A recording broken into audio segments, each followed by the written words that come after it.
So, good evening, friends and the brethren. Welcome to the presentation number 8. And we were still exploring the Mystery Babylon, introduction and foundation concepts. And here on left-hand side, you see the picture of this woman riding the beast. This woman was a whore as well as a Babylon. So that's interesting. She's whore plus Babylon. Both of them are independent concepts. For last 7 presentations, we kind of studied and tried to learn and understand who the whore is in the eyes of God. So we got some idea about the whore, and now the whore is also Babylon. So we would study Babylon, and she's also a city. How is that possible? A woman, a whore, Babylon, and a city, and she rides beast. So each of these are independent threads, and we will build by going through the basic building blocks. And finally, when we begin studying Revelation 17 and 18, the main chapters, we have a solid background and a good basis to not, and ready to start the study of those two chapters. Those two chapters appear from nowhere in Revelation, and I believe as a presenter that we need to understand all the concepts, all the basic concepts that are coming from Genesis and several Old Testament passages. So that's the reason we are studying the Babylon as an independent thread. So the symbology and theology of Babylon, we are starting, and I will uh, take quite a few presentations uh, to understand Babylon. And I would like to start with the city of Cain. Cain, the builder of the city, and he named that city after his son, Enoch.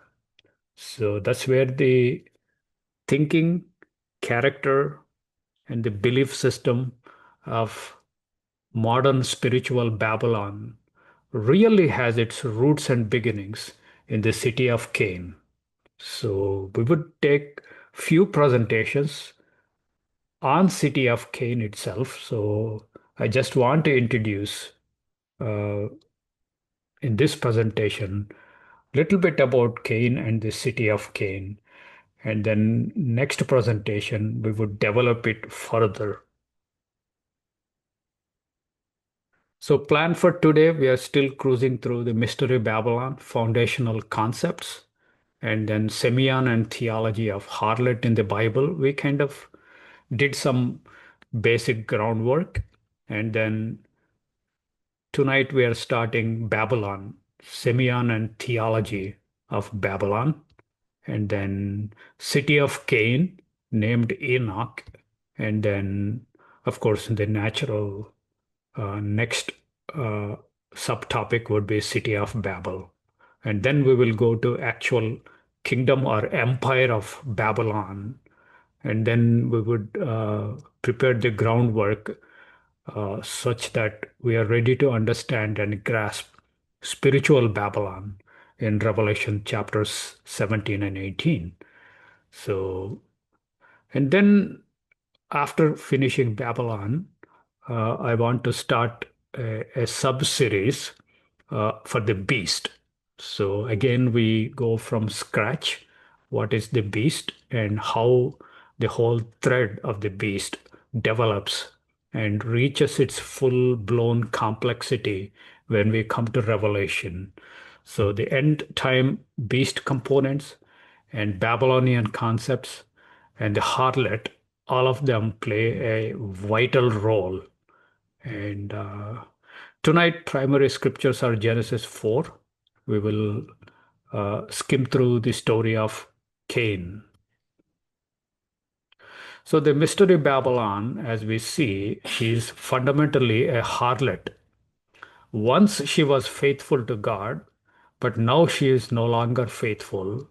She turned away from her husband, Jesus Christ, and to a stranger and another or strange doctrines. So she went into the apostasy and became a spiritual harlot. That is essential things that we learned. And then the Babylon is another independent thread that starts from um, quite very early chapters of Genesis. So Babylon is also a city. So it's a city, it's a thinking pattern, it has its own independent character.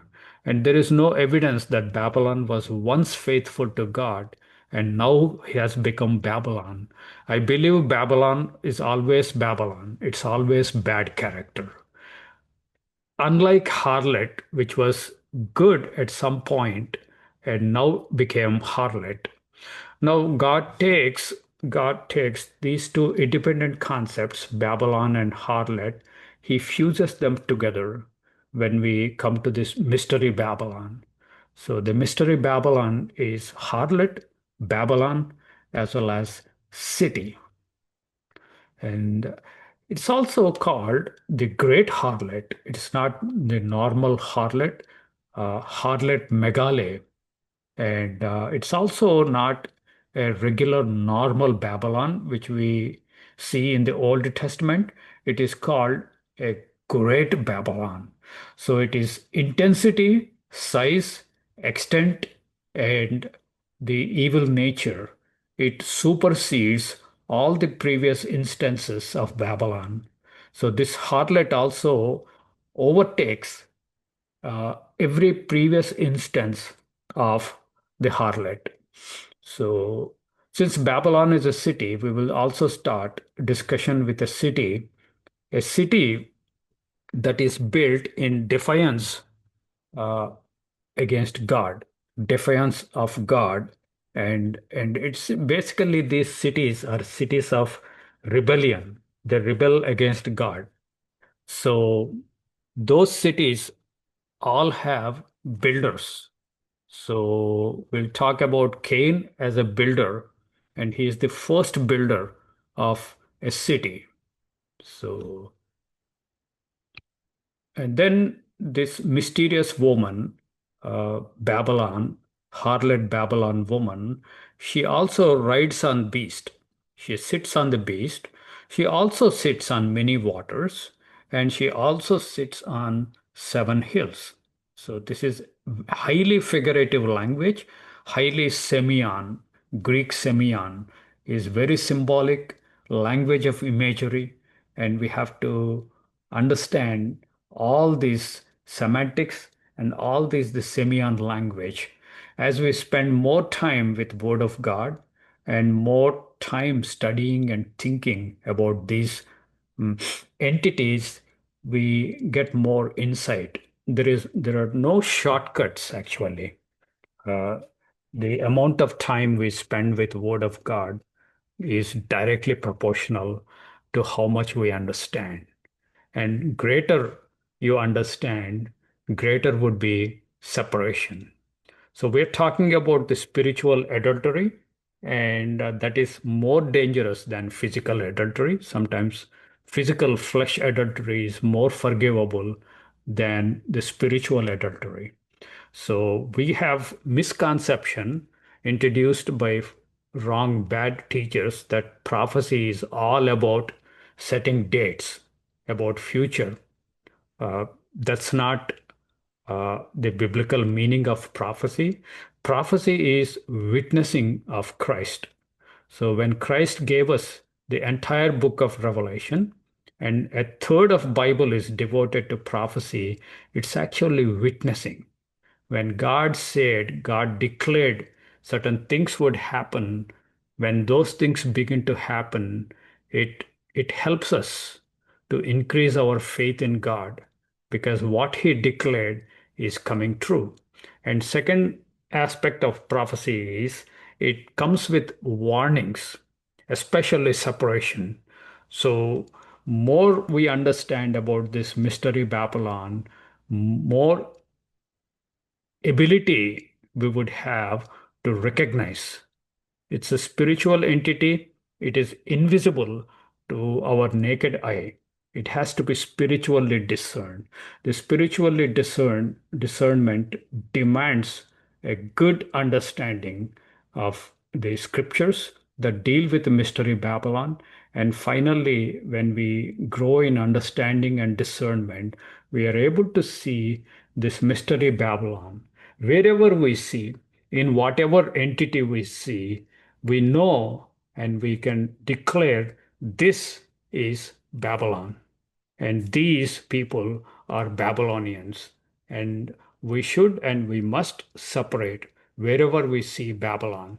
That's how we protect ourselves from Babylon and its sins and its contaminations, and we remain pure like a bride that is virgin.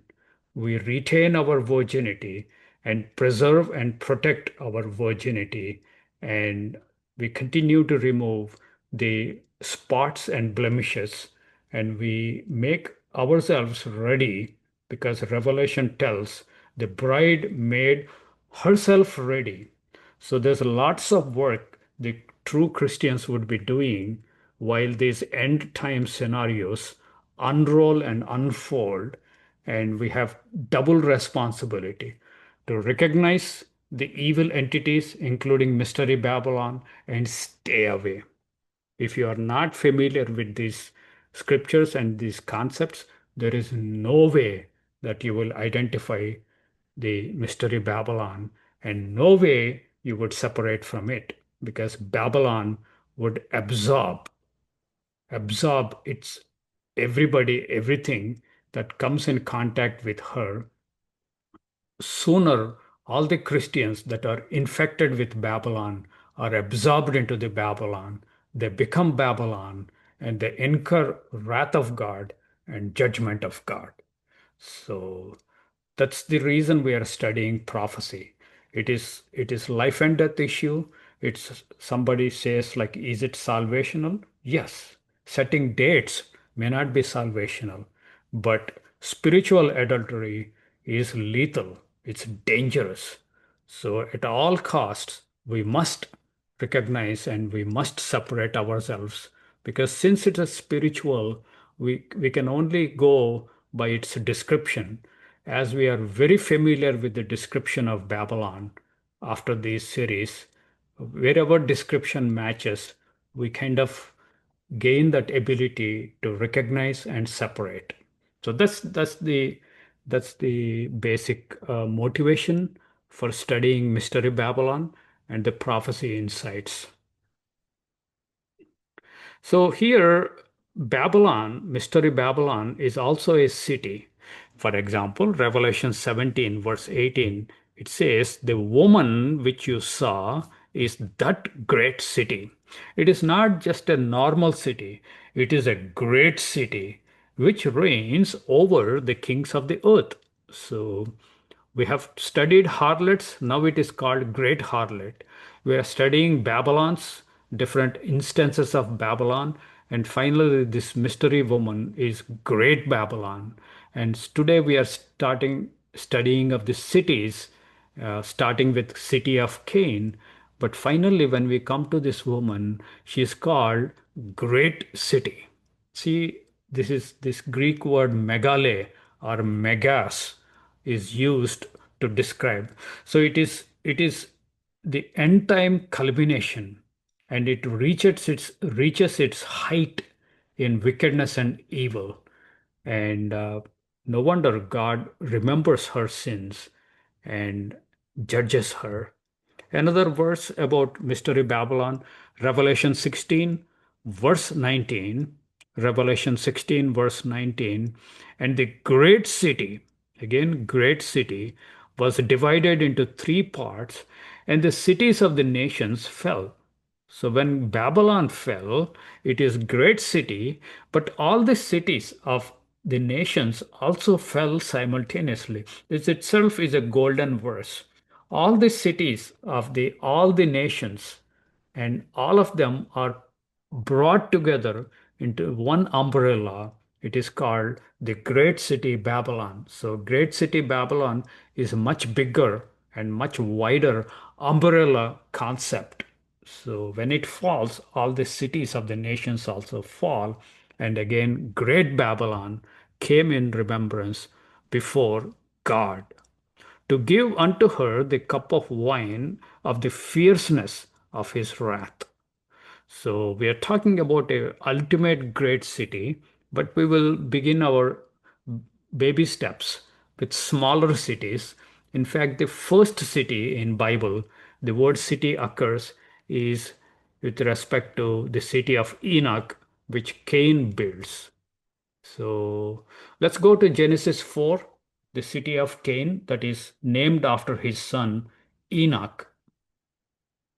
So Genesis 4, we will stay in Genesis for rest of the evening. And there are not many verses, actually. We start with basic setting the stage.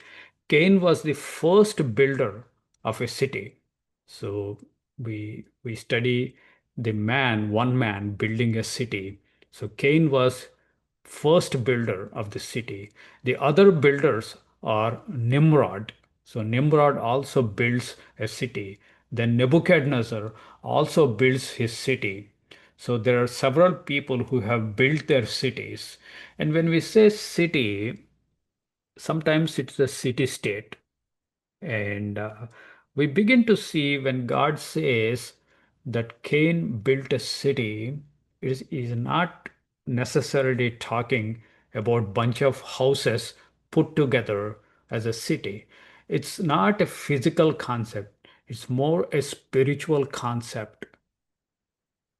So we begin to explore that city is a spiritual construct.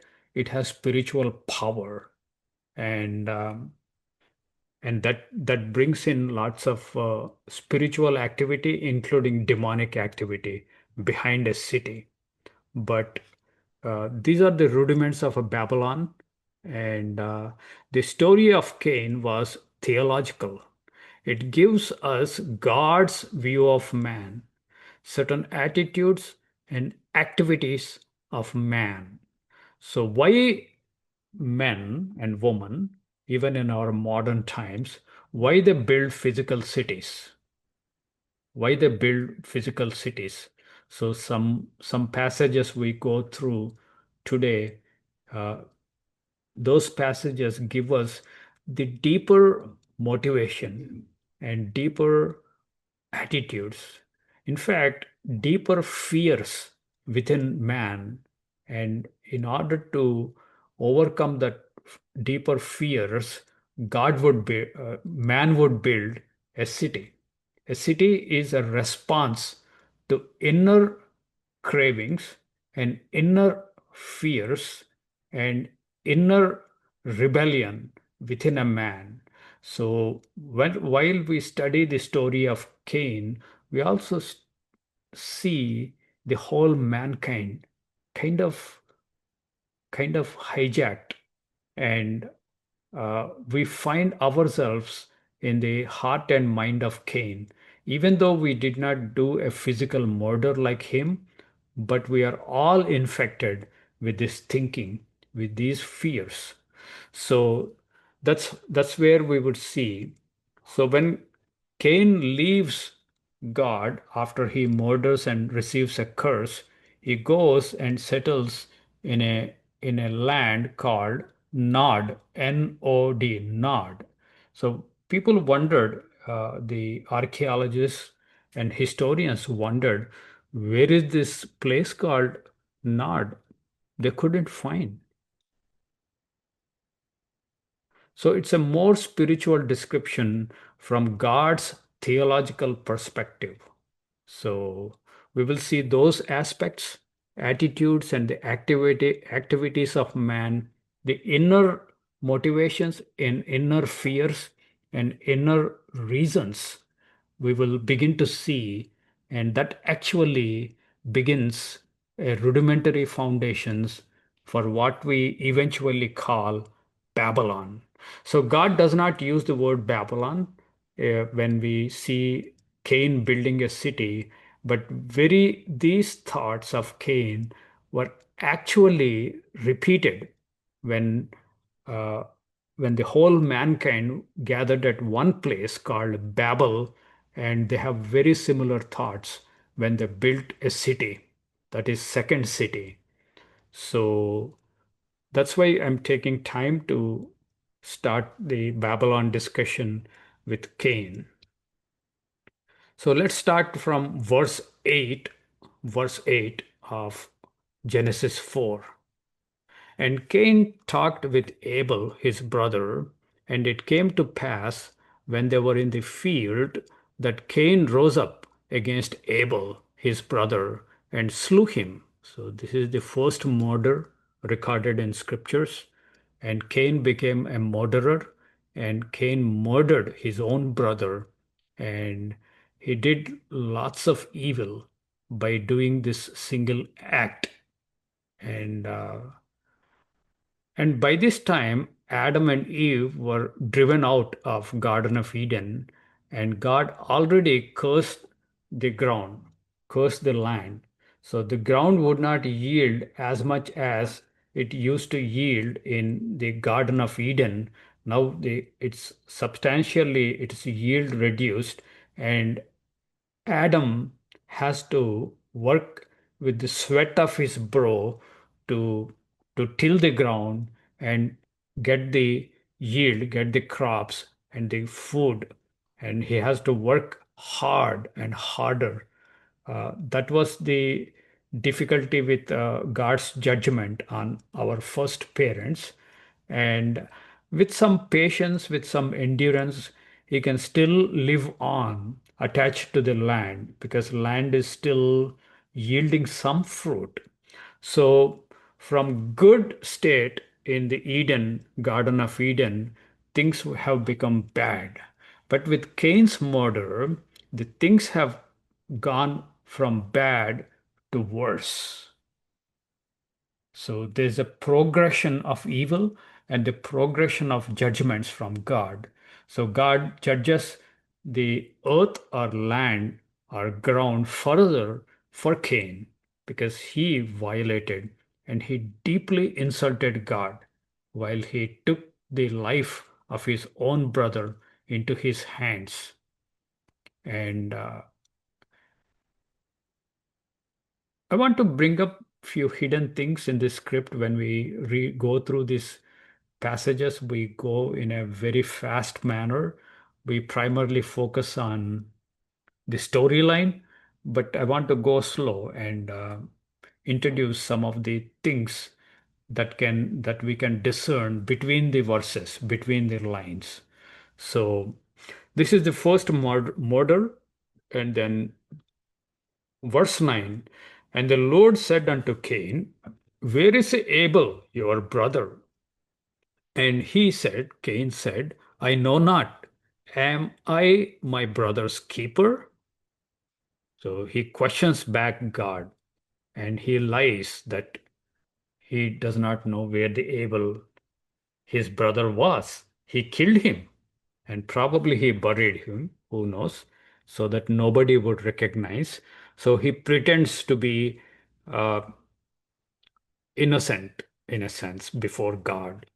So the Lord said these things, inquired Cain, and verse 10, God tells what happened. And he said, God said, what have you done? The voice of your brother's blood cries unto me from the ground.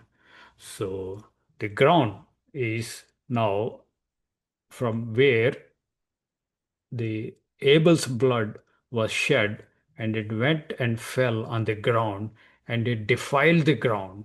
It's a very figurative language. So the blood also came to God and cried out to him from the ground. So whatever blood has fallen on the ground that came to God and cried out. This is highly figurative language. And verse 11, and now God pronounces his judgment. It is little bit different from judgment on Adam and Eve. And God says, now you are cursed from earth. So, so Cain was cursed from earth, which has opened her mouth to receive your brother's blood from your hand. So you are cursed from the earth. So God is making things more difficult for Cain because he murdered his brother Abel, and the blood is actually fallen on the earth, and earth is now defiled, and God judges Cain such that earth would no longer cooperate with him in in bringing forth produce and fruit. So, and he was also detached from earth, the friendly relationship with the earth, with other animals and other human beings, and the forces of nature, all of them would turn against Cain. So God is saying much more in between the lines on Cain. So let's continue. Verse 12. When you till the ground, it shall not henceforth yield unto you her strength. So you will not get anything out of ground, nothing agricultural produce, no crops, no grain from the ground. Ground simply refuses to cooperate with you, refuses to yield anything to you. So that is the curse. You are separated from the ground, separated from earth, and it shall not henceforth yield unto you her strength. A fugitive and a vagabond shall you be here on earth. So you are you are like a fugitive and vagabond. You are like a wanderer. You don't have any place to settle. So this is a spiritual theological statement. This is not a physical statement because shortly we will see towards the end of today's presentation, he goes and finds a place and builds the city and names it after his son. So there is a physical place he finds, but spiritually he is still a fugitive and a vagabond. So, in a sense, spiritually, he would never be satisfied. He will always be running and he will always be searching to find a place which spiritually he could not find. He will be forever, would not have rest. So he would be a traveler all his life spiritually, not finding the destination. So he goes in circles and circles. That is the judgment of God for murdering his brother and assaulting the whole family. He not only assaulted his brother, but he assaulted his parents and other brothers and sisters he might have in the family. And he also assaulted God, his creator, and God who gave life to man. So he insulted, deeply insulted God with this act. So all the judgments that God is pronouncing on Cain are quite legitimate, and and and the mental anguish and and and the curse, the way this curse operates within the heart and mind of Cain is mind-blowing. It is staggering. This is a greater and bigger punishment than we realize.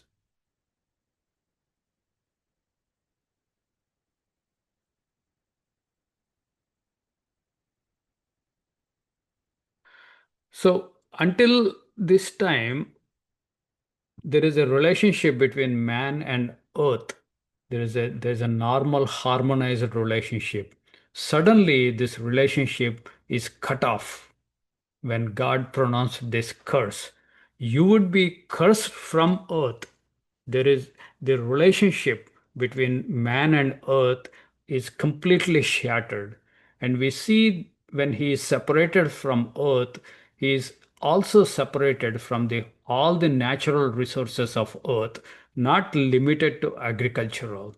And you have some natural protection from the wild animals from God, because God gave dominion to Adam and Eve over the birds of the air, beasts of the earth, and fish of the sea. But this dominion is also kind of shattered with this curse when he was cursed from earth. All the previously good things, even Adam and Eve were still enjoying at the base of the Mount Eden, but he would move further. He would be cursed from the presence of God. So this judgment is still continuing. So verse 13, and Cain said unto the Lord, my punishment is greater than I can bear. So when God says you would be fugitive and vagabond, shall you be on earth, you would always be running and you would never have peace and stability and rest. The peace, stability, and rest we can only find with God and in God. Now he's figuratively moving away from God further and further. And that's a spiritual description, the spiritual language of a fugitive and a vagabond. We will see this more. Then Cain immediately replies, my punishment is greater than I can bear. So he kind of complains. And then verse 14, behold, this is Cain speaking, you have driven me out this day from the face of the earth. So he was driven from face of the earth. How could he be driven from the face of the earth? It's a figurative language. He's still living on earth, but all the goodness that the earth brings in, the support of life, support of security, and support of good things that earth provides, all of that, from that he was cut off. So that's what he means. You have driven me out this day from the face of the earth. And he also says something else. And from your face shall I be hid. So there are two things, from the face of the earth and from face of God. Face of God is understood in a Hebraic language, from presence of God. Presence of God is also not a physical concept, it's a spiritual concept. You are no longer in good standing with God, enjoying all the blessings that flow from God, the life, security, peace, rest, and abundance. All of these things Adam and Eve found in the garden when they are in good continual communion with God. So when they are separated from the face of God, it is essentially a spiritual separation. And now Cain is experiencing a bigger separation from God. So that's what he realized. He's cut off from the face of the earth, and also from God's face. I will be cut off and I will be hidden or hid. And I shall be a fugitive and a vagabond in the earth. And it shall come to pass that everyone that finds me shall slay me. So here he's saying something very strange. Now an insecurity is introduced into the heart of Cain. Suddenly he is afraid. Suddenly he is afraid. And suddenly he thinks somebody would come and kill me.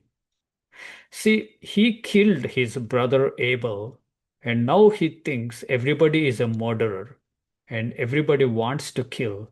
So he has this deep fear within himself and deep deep uncertainty. What would happen to me when I would be a wanderer, when I would be a fugitive and vagabond, where I will not have cooperation from the earth and not even cooperation from God. So he would be on his own to protect himself, to preserve himself, to find food for himself and shelter for himself. And previously, God was giving all these things to mankind, beginning at least from the Garden of Eden. Still, to some extent, Adam and Eve and Seth, they were also enjoying this good relationship with earth and with God. But this is totally shattered. So something terrible is happening to Cain in his heart. This deeper insecurity and restlessness we notice from what he is saying, that everyone that finds me shall slay me. They would murder me the way I murdered my brother. So that is the judgment we see. And Cain introduced insecurity and the taste for blood and for vengeance. He took vengeance on his brother. Now he is afraid of vengeance from somebody else, and somebody might taste his blood, and he is incurring as a curse this insecurity. The feelings of insecurity would haunt him, and he no longer has natural protection. He no longer has a home, spiritually speaking, either human or geographical, because he would be a wanderer in the sight of God. These are high level spiritual theological statements from God. He would be a homeless person because the murder destroys the home. The home, a brother, a parents, and children, and wife, and all these vertical, horizontal, diagonal relationships that constitute a home are now totally destroyed because of the murder of a brother. He assaulted the whole family and whole home, and because the murder destroys the home. So now the God's judgment is appropriate. He would be made a vagabond and a fugitive. In other words, homeless person. You will not have home, a spiritual home to rest yourself. You have deep fears within you and deep dissatisfaction within you. You will be always wandering as a fugitive to find a rest, find some security, find some peace, and find some food and sustenance. So there are multiple imbalances were introduced to into Cain's heart. He who he who no longer has a home is condemned to death. So it is physically true and spiritually also true. The one who has home has a security and a shelter. One who does not has home is exposed to the elements, is exposed to wild beasts, is exposed to other murderers who are on let loose. So you are pretty soon condemned to death. It's a death sentence is hanging on Cain now in a broader spiritual sense. And he realizes that when he says that everyone that finds me shall slay me. See, this one sentence from Cain tells us a lot about what is going on in his mind and heart. And the Lord said unto him, therefore, because he said like my punishment is too much, whoever finds me would slay me, but God still loving, still extending his mercy. God promises, okay, if somebody kills you, I will judge them 7 times, seven more intensely I will judge. So the Lord said unto him, verse 15, therefore, whosoever slays Cain, vengeance shall be taken on him sevenfold. And the Lord set a mark upon Cain, lest any finding him should kill him. So here the response of God is very interesting. So God does not say, I will protect you from being killed because you are a murderer and you don't deserve any protection from you being murdered. But I am setting a mark on you. This is also a concept, like first time we are seeing this word oath in Hebrew. That is a mark. This is an invisible mark he puts on Cain so that whoever kills him would be judged. Vengeance would be put on that person 7 times. So, what is God saying? He utterly detests murder and human bloodshed. He utterly, totally detests the shedding of human blood.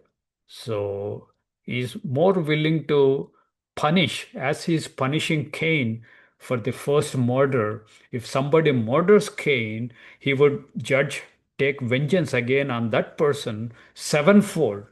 So God has his own reasons, God has his own ways of communicating that he hates murder, he hates bloodshed. So he is all for vengeance on the murderers. So he increases the judgment 7 times if you continue the bloodshed. And the Lord set a mark upon Cain, lest any finding him should kill him. So this is a very intriguing concept, the mark. Now, there are two things God is saying. Two things. One is the sevenfold judgment, whoever sheds the blood of Cain. Second thing is a mark, an invisible mark upon Cain, so that anybody who finds him uh, would not kill him, should not kill him. It's a lesser intense promise. It's not a direct open promise that nobody would kill you. So it's kind of uh, a secondary promise in verse 15, and God is saying, I will put an invisible mark upon you, lest any finding him should kill him. So it's kind of a weak promise, if I can use that word. It's not an explicit, loud, thundering promise. So it's a weak promise, but nevertheless, if you meditate on what God said, the second uh, sentence in this verse, and the Lord set a mark upon Cain, lest any finding him should kill him. So nobody should kill him, even if they find Cain, because of this mark that God puts on Cain. This is very interesting. God, in fact, saying, I would protect you. My still, my grace would be with you, even though you stand before me as my enemy in open, wild rebellion against me, and you insulted me in a very deep way and caused me grief in a much profound way when you killed your brother Abel. But still, I'm putting this mark on you. It's a test of faith for Cain to believe that. See how God works. He gives protection still, but Cain should believe that. If he believes that, it works well for him. What if he does not believe? If you do not believe, this mark no longer in his own mind would be valid promise. In his own mind, it is useless. And he cannot see this mark, so he would push away this mark, push away this, even though weaker promise as it might seem from God, he would not count that because Cain is no longer in the presence of God. All the promises of God become real and valid and embraceable when we are in good standing with God. When we become a fugitive and wanderer, the promises blur and God Himself becomes unreal. He becomes a concept that some people believe. But you now have to do your own protection, your own uh, food and sustenance, and you have to find your own rest through your own planning and through your own solutions. This is where Babylon begins as a response to this God's judgment on Cain. Cain begins to come up with a solution and he builds a city. That's where the Babylon finds its beginnings and roots in finding solution apart from God, apart from right standing with God, but away from God, but yet find everything that God gives without God, if I can make sense. So this is where we are seeing the city of Cain starting. So this mark, invisible, hardly makes sense to Cain. To be avenged after you are killed. So God said, if somebody kills you, then they will be avenged sevenfold. That is the first sentence of verse 15. He only looks at the first sentence. He doesn't look at the second sentence because second sentence brings more grace of God with this mark, invisible mark. But he thinks, see, of the thinking of Cain, there is some assurance with the mark. Cain would prefer a more obvious security, a relationship with animals and things, a familiarity or relationship with men and places. But he cannot now reverse his steps to reach the former state. So he wants visible security. He wants tangible guarantees for his security, for his sustenance. That is more convincing for him. But if God says, I will put an invisible mark that is good enough for you, no, no, God, I can't, I can't. Because now he has to demonstrate faith on living God, which he fails utterly, which any man in Cain's position would fail to believe God. This mark actually, if you look spiritually, this mark that is put on Cain is both real and prophetic. It would have protected Cain from being found, or if even if somebody finds him, it would protect him from being killed, from getting killed. So it's both real and also prophetic in nature. We see this all through the human history. This invisible mark kind of helps mankind in spite of their colossal sins. The life continues. Life continues. We will revisit this mark of Cain uh, in future presentations, and this mark is what guarantees its worth. God is making some promise, and there is some deeper good things are hidden in that statement if you really spend time to understand what God is saying. The problem is we don't spend enough time thinking or meditating about what God promises to us. If we do, we begin to see and we begin to believe and we actually begin to benefit, draw those benefits of his promises. So Cain does not want to believe in it. In fact, he cannot believe it. Cain cannot believe this mark of God because he leaves God's presence. Because God now is driving him away from his face as well as from face of the earth. So you have double cursing on Cain. So now he is perhaps incapable of believing this God's promise because he leaves God's presence. He no longer believes in this God now, not forget about God's promises. Now, pretty soon, he also fails to believe, no longer believes in this God who seems to have condemned him because Cain had supremely insulted him. So you forget about God's promises. Eventually, as you wander away from God, you will even forget about God.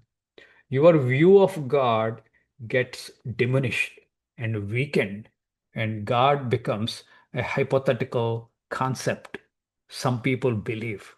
It's no longer real. God and his judgments, as well as his promises. Don't we see the majority of mankind are like that? Like Cain? God is a mere concept. He's not real. Neither his promises, nor his judgments, nor his warnings from the pages of Bible. They are indifferent and God is a mere concept. This is exactly where Cain goes. He doesn't care about this mark, but in fact, he does something else to get these things. Verse 16, and Cain went out from the presence of the Lord and dwelt in the land of Nod on the east of Garden. So, now God in Hebrew language, he does not say Nod with capital uppercase N. Uh, the Bible translators made it a proper name, but there is no evidence that there is a place called Nod or a land called Nod. It simply means wandering. So perhaps God is saying that he will be wandering forever. He would go to a land of wandering, and the east is a direction further away from God, east of Eden, where God's presence was still there in the garden. So if it's moving away into a wandering, a spiritual wandering, that's where we see. It's not a physical place he would be wandering. He's spiritually wandering. Even though he finds physically a place he settles, and that's what we see in 17. But now Cain will spend his life trying to find security, struggling against hostile forces dominating men and nature. See the response of Cain. This is the beginning of Babylon. Because of his deep insecurity, deep fears, he wants more assuring security. And in order to have more assuring, physically, logically convincing security, he goes overboard. He struggles against all the hostile forces and he dominates any man that would be a threat to him, and he dominates nature, and he kind of overboards and subdues everybody else so that he would satisfy his insecurities and taking guarantees that are within his reach. Everything that is in his reach, he will do to secure his safety, to secure his provisions, and guarantees that appear to him to be genuine. To his human mind, human thinking, whatever is logical and assuring, he will go overboard and does all the things to satisfy those guarantees, but in fact protect him from nothing. Isn't it a strange thing? He builds all these walls and fortifications. He builds all these cities, and so that he's secure, safe, and well provided, and he finds rest and peace. That's his inner motive for building these cities. But he's running away from nobody because he had invisible mark. God has already put it. Because he does not believe in this invisible mark, he goes overboard and now has to shelter and shoulder all the responsibilities for himself on his own shoulders. See the curse, how it unfolds in the life and walk of Cain. Verse 17, and Cain knew his wife, and she conceived and bore Enoch, and he built a city, and called the name of the city after the name of his son Enoch. So Enoch means initiation and beginning of utilization. So we see the emergence of city and the civilization, and everything a physical city represents is actually perceived from spiritual vantage point of view, because now the city is a spiritual construct, not just bunch of houses put together, but it is more than bunch of houses put together. City is a concept. City is a thinking. City reflects the inner fears, inner motives, and inner motivations of man are hidden behind surface of a city. And we see this more and more in future presentations, how the cities and civilizations came and how they developed the technology to get all the things that they could not get from God. So the technology is kind of an answer to judgments and curses from God. And they go, every good thing they Cain and others try to accomplish actually are bringing bad to them. They are pushing away from God. That is one bad. And second thing is, every supposed good thing actually bring pain and misery and dissatisfaction. It is like pharmaceuticals. You take a medicine to fix some issue, and now it produces 10 different side effects. And for those side effects, you need 10 different medications. It's it's it's a continuous unfolding, expanding evil. Every good thing you want to do it on your own, apart from God, bring only curses and more curses. That's where we are seeing the development of cities, and that's where the Babylon begins to emerge. The concept of Babylon and concept of city, and Cain is a good example. So here I want to end the presentation, and I will take time to continue to uh, unfold and expand what we discussed in the next presentation. So thank you for your attention, and I will close the presentation and then open the room for your insights and your discussions. Go ahead, please. I appreciated your explanation about how he was punished, because I always thought that Cain was getting away with the murder, because God said, put a murderer to death. And your explanation about how he was spiritually given the death penalty, I thought that was very insightful, very interesting. Um, and also seeking God's face. I've thought about it. It's like, what am I looking for to seek God's face? And you mentioned about coming before His presence. Appreciated that too. Anyway, very interesting. Thank you for your presentation.